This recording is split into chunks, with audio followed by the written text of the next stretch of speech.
This is the book of Luke, chapter 21, verse 24. And they shall fall by the edge of the sword, and shall be led away captive into all nations. And Jerusalem shall be trodden down of the Gentiles until the times of the Gentiles be fulfilled. Luke chapter 21, verse 24. I want to start off by giving all praises, honor, and glory to Yahweh, Bahashem Yahushai, Bahashem Rakah Kodash. Double honors to our venerable apostles and elders at Great Millstone who rule well. Peace and blessings to your Lord's elect, the house of David. All right, so Brother Haran coming back at you with another lesson, Lord willing to be edifying and uplifting unto the elect. All right, and just wanted to go into some historical information, all right, regarding these small hats. All right, now we always go into how, you know, they made Israel, all right, the land of Palestine, a Jewish state, all right, back in 1948. But the details, all right, for some reason, the details are leading to that and how that all came about is something that these devils try to, you know, hide from the public. Okay, because if those things are revealed, then it shows that they are not the people. Because according to biblical prophecy, the only way the children of Israel, after they were scattered from that land, okay, we're going all the way back. All right, the last major scattering, all right, happened, which was prophesied by Yahushai, okay, was during the siege of Jerusalem, okay, in 70 AD. Okay, that was where you had the bulk of the Israelites, all right, flee, all right, Jerusalem, which is our homeland. We fled Jerusalem into the western parts, mainly the western parts of Africa, all right, and the interiors of Africa. But you had, all right, a lot of our people scatter, all right, in different directions. Okay, some of us went up out into Turkey, okay, down south, out west, okay, up north, okay. So there was a lot, all right, of moving that was happening, and that land became empty, okay, meaning the Israelites were not occupying that land, all right, like they were prior to the siege. Okay, we didn't have our own customs, our own laws, our own land, our own power, okay, because that was all destroyed, all right, and that opened up the way, all right, for these devils to come in there, all right, and take that land. And we're going to get into how that happened, okay, how, all right, they got into that land, okay. It says in 1517, the Ottoman Turks defeated the Mamluks and gained control of Palestine, along with other areas of the Middle East. During this period, a certain degree of religious toleration was present in the land, and small communities of Jews and Christians thrived. And when they say Jews, all right, is not talking about the 12 tribes of Israel, okay, the actual Israelites, because we're talking, this is in 1517. Okay, 1517, you already had slavery going on. The actual Jews, the true children of Israel were being put in slavery, in captivity. Okay, like Yahushua said, Luke 21 verse 24, and they shall fall by the edge of the sword and shall be led away captive into all nations. Okay, what is falling by the edge of the sword? You go to war and you lose. What do you think all those Jewish wars, when you read damn, what's the name of the book? Ooh, Josephus. Damn, I forget the name of the book, but when you read the book of Josephus, okay, and it goes into the Jewish Roman wars, all right, it goes into all that. Okay, I forget exactly how many wars there were, but there were many wars, okay, and ultimately Jake lost. That's where you had the final battle, all right, which happened as a result, we got kicked out of the land, all right, during 70 AD, okay, by the hands of Titus, all right, the son of Vespasian, okay. So let's go back to this, the history, all right.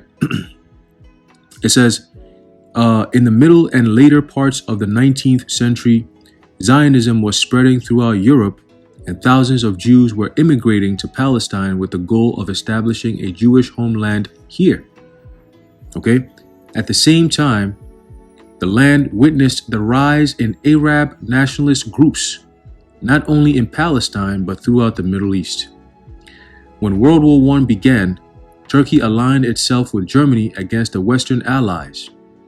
Palestine was being governed by a Turkish military general headquartered in Damascus. The British funded and supported the formation of an Arab army led by Prince Faisal of Saudi Arabia with the assistance of T.E. Lawrence, an officer in the British Army. They, along with General Edmund Allenby, commander of the British Army in Egypt and Palestine, drove the Turks out of the country in 1918.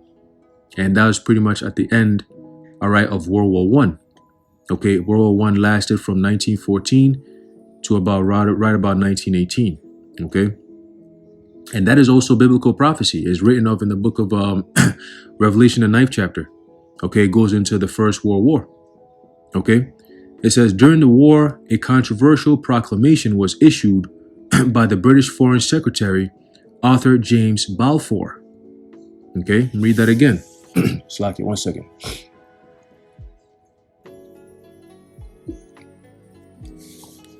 All right. It says, during the war, a controversial proclamation was issued by the British Foreign Secretary Arthur James Balfour. The goals of the Balfour Declaration were disputed. Hey, Salakia.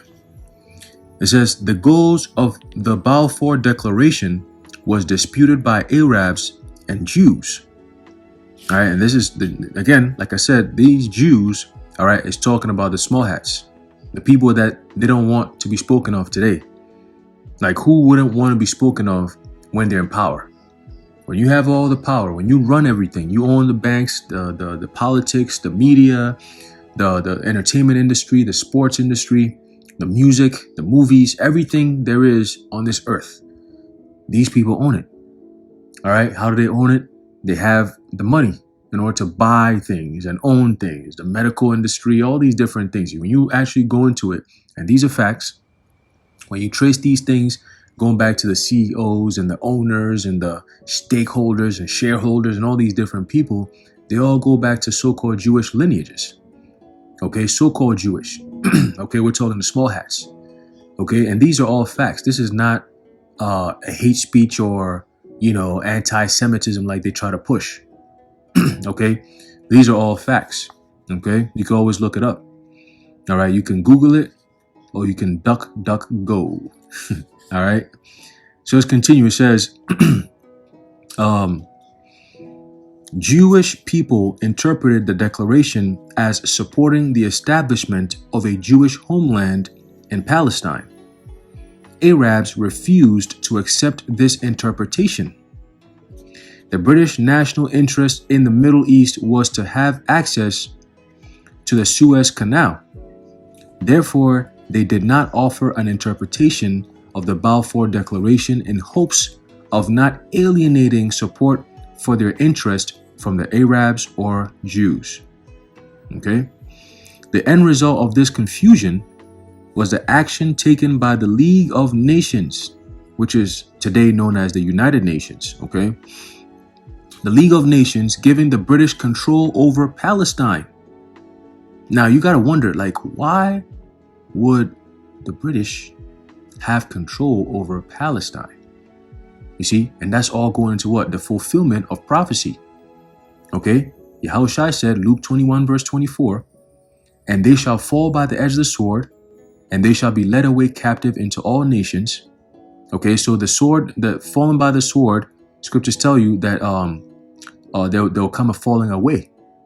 Okay, the Apostle Paul tells you that in I believe 2 Thessalonians, all right, the 2nd chapter. All right, he goes into that there will be a falling away.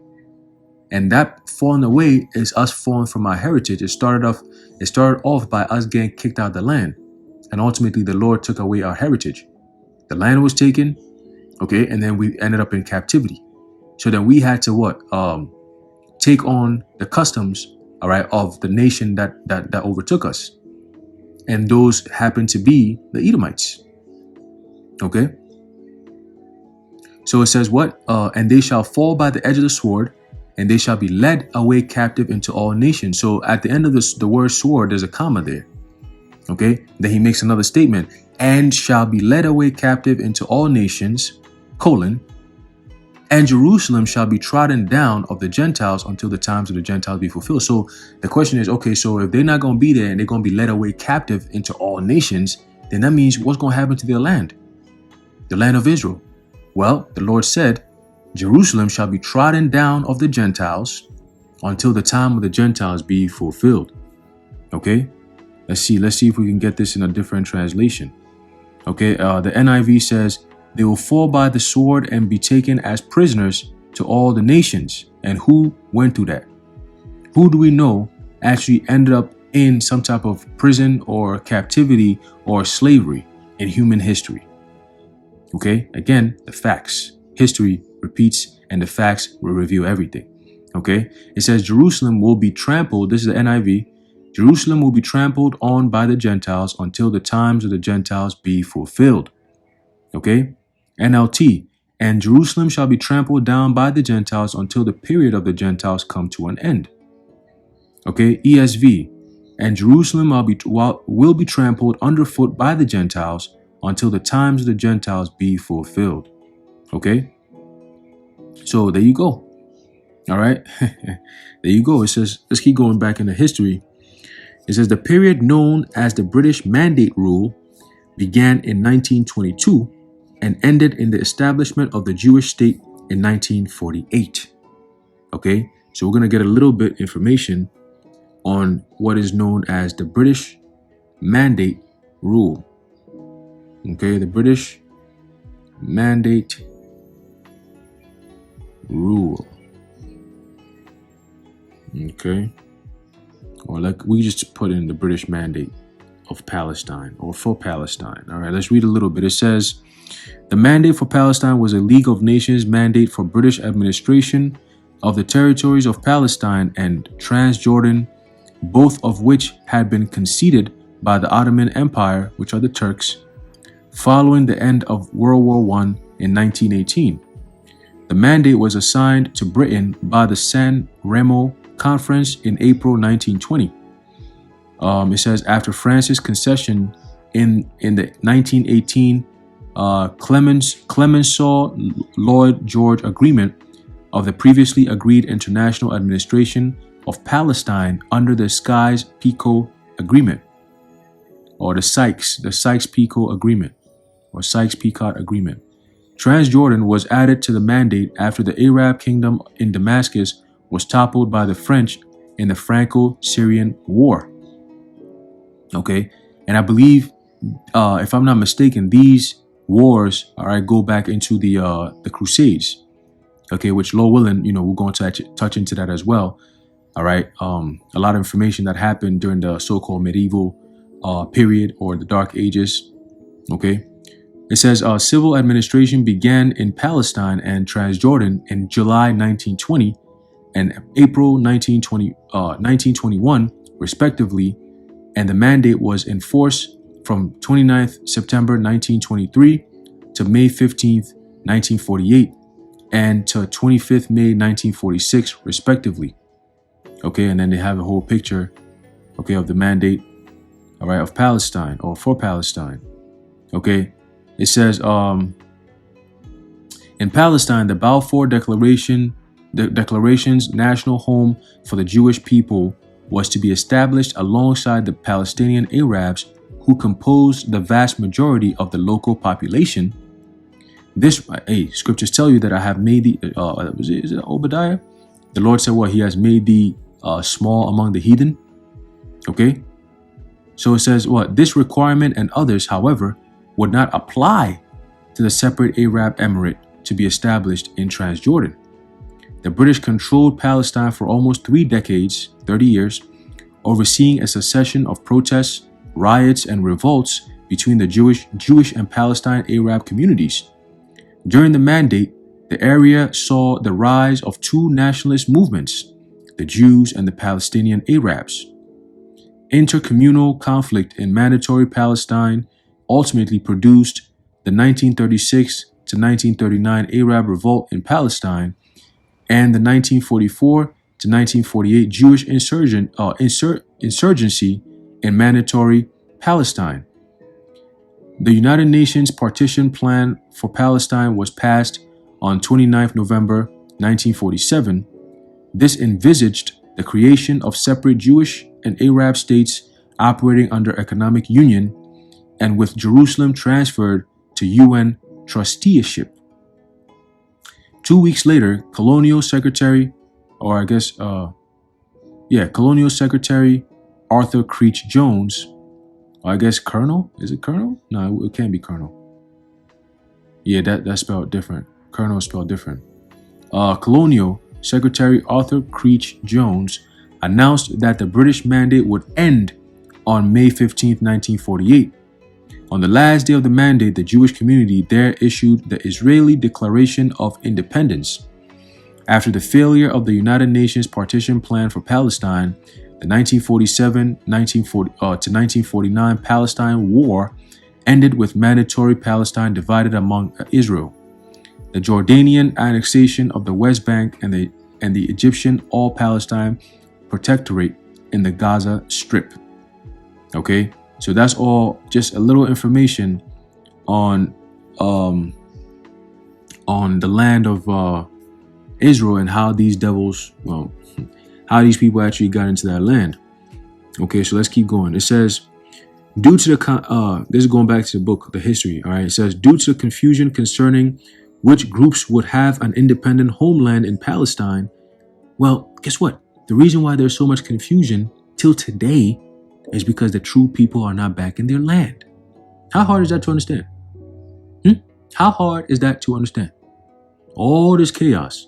Meanwhile, the scriptures tell you that the nation shall know war no more. Once the children of Israel are instituted in their land, which consists of the 12 tribes, okay, then there'll be peace back on this earth, especially out there in the Middle East. You're not going to be preparing for World War III if the true children of Israel are in their land. You understand? All right. It says, there was widespread unrest and acts of violence were committed by Arabs against Jews, Jews against Arabs, and both against the British. Okay? It says, frequently there was rioting in Palestine and acts of political terrorism by rival factions against one another. Tensions in Palestine eased during World War II. The British Jews and Arabs were united in their opposition to Germany. However, after the end of World War II and the revelations of Nazi atrocities against the Jews of Europe, there was an even stronger movement among Jews and Western allies to establish a Jewish homeland in Palestine. So, problem, reaction, solution. It says, finally, the United Nations voted in 1947 to divide Palestine into separate Jewish and Arab states. This proposal, adopted by the UN on November 29, 1947, was accepted by Jews and rejected by Arabs. After an independent state of Israel was announced on May 14, 1948, 5 neighboring Arab states declared war on Israel on May 15, 1948, the very next day. The Israelis defeated the invading Arab armies and took control of additional land which had been assigned to the Palestinian Arab state by the UN. You see how these devils operate? It says the Israeli army also occupied the western half of Jerusalem as a result of this war. Even though their armies had been defeated by the Israelis, the invading Arab nations refused to recognize Israel's right to exist.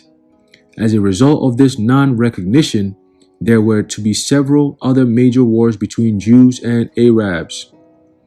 In 1956, Israel was invaded by Egypt through the Gaza Strip. The Israelis captured the Gaza Strip on November 1956. In 1967, in what is known as the Six-Day War between Israel and the Arab nations of Syria, Jordan, and Egypt, the Israelis were again successful in defeating the combined Arab army. As a result of this war, Israel occupied the West Bank, Gaza Strip, the Golan Heights, and the Sinai Peninsula. The occupation of the West Bank gave Israel control of East Jerusalem for the first time since the Roman destruction in 135 AD. For the first time in almost 2,000 years, the Western Wall was under Jewish control. Finally, and look, for the first time in over almost 2,000 years, guess what? The true people ain't back in their land. Okay? It ain't after 2,000 years they can't. No, ain't enough to nope. They don't fulfill no prophecy besides them being the Gentiles. All right, being trodden our land under their foot, man. That's it. Okay, because they live there. All right, they don't belong there, but they live there, and we're not gonna go over there and pick them out from there. No. The Lord will do that because the Most High Yahweh Bashmi Shai, who led them to win all these damn wars. All right, but ultimately, guess what happens? They lose the final war. Okay, it says finally in 1973, Egypt and Syria again attacked Israel in what became known as the Yom Kippur War. As a result of this war, the Israelis annexed the Golan Heights and established settlements in the Sinai. The Sinai was returned to Egypt as a part of the Camp David agreement brokered by President Carter of the United States. All right, so how the hell does the United States jump into this? Well, you already know. Okay, you already know. But that's a little history, okay, on how these people got into that land. Okay, that they don't fulfill no biblical prophecy of them being the true children of Israel. Okay, but ultimately, guess what? Their time is coming to an end. As you can see, the whole world, all right, is waking up to who the children of Israel are. At least the questioning is occurring. That means Esau is being exposed. And when these devils be exposed, you know what they do? They create acts of violence so that they can be justified when they come down with that heat. Okay? When they come down with that heat, man. So, hey, this is all part of biblical prophecy, and that's why this devil is about to go in. Like I said. Okay, this is a book of Revelation, chapter 12, verse 12. It says, therefore rejoice, ye heavens, and ye that dwell in them. Woe to the inhabitants of the earth and of the sea, for the devil is come down unto you, having great wrath, because he knoweth that he hath but a short time. Okay, a short time for what? A short time for this deception, all right, for this deception to wear off. Because it's like they gave people this drug, and the drug is finally wearing off, and people are gaining consciousness, and so they're getting desperate. Okay, and once people start gaining consciousness, they're not all the way strong, but they're still like a little like groggy. They're still trying to get back on their feet. That's the perfect time to strike. You might get a little resistance, but it's not as crazy as if all of them actually come back to consciousness and remember everything you did in order for them to be in the condition they were in from the beginning. So Esau, you got a lot to pay for. You're gonna keep on running, but you can't go nowhere. Okay? You can run, but you can't hide, because all eyes are on you, devils. I'm going to leave it off there, Lord. When you've been edified, I want to give all praises, honor, and glory to Yahweh, Ba'ashem Yahweh Shai, Ba'ashem Rakha Kodash, the Wadi Yahweh Ba'ashem Yahweh Shai, and until next time, Shalom.